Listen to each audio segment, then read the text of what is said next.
The youth culture artifact I chose is a game from my childhood called Chili Baked. I have no idea where it came from, who invented it, or whether it existed anywhere beyond our little social ecosystem, which frankly makes it even more perfect as a peer culture artifact. It lived entirely in the world of kids.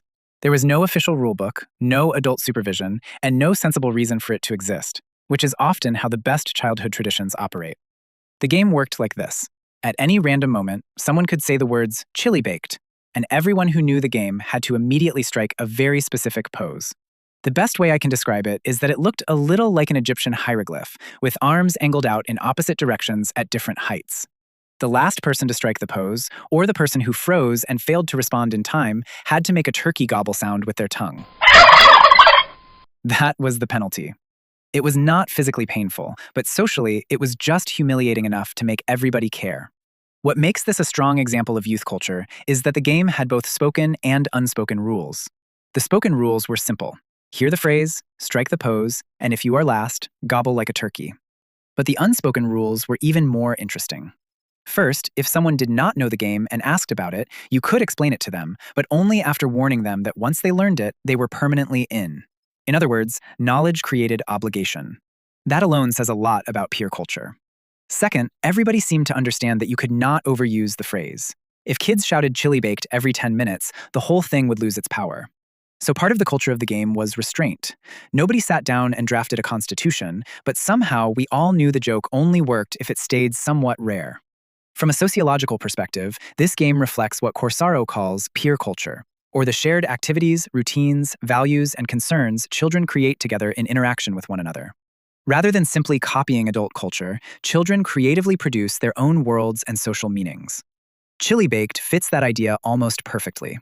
It had its own ritual language, bodily performance, penalty system, and membership boundary. It was small-scale social order built out of nonsense, which is really just sociology wearing a paper hat. The game also shows how socialization happens within peer groups, not just through adults. New kids learned the game informally by watching, asking questions, and eventually joining in. Once they knew the rules, they were expected to participate. That expectation taught conformity, timing, and awareness of group norms. It also taught something else. Public embarrassment can be used as a mild but effective form of social control. Nobody wanted to be the last one and have to gobble, so the game trained quick participation through playful pressure. It also created both inclusion and exclusion. If you knew the game, you were part of the group moment. If you did not know it, you were outside it, at least temporarily. Even the act of teaching someone the rules functioned almost like initiation. You were being invited in, but not casually. You were being told, in effect, that membership comes with duties. That is a very childlike but very real version of group identity. The game helped mark who belonged, who understood the code, and who could keep up.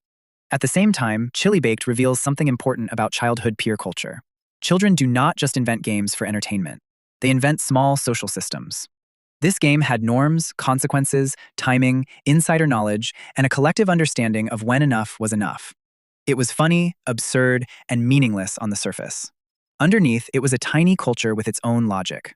In that sense, it shows exactly what sociologists of childhood argue. Children are not passive recipients of culture. They actively produce it together.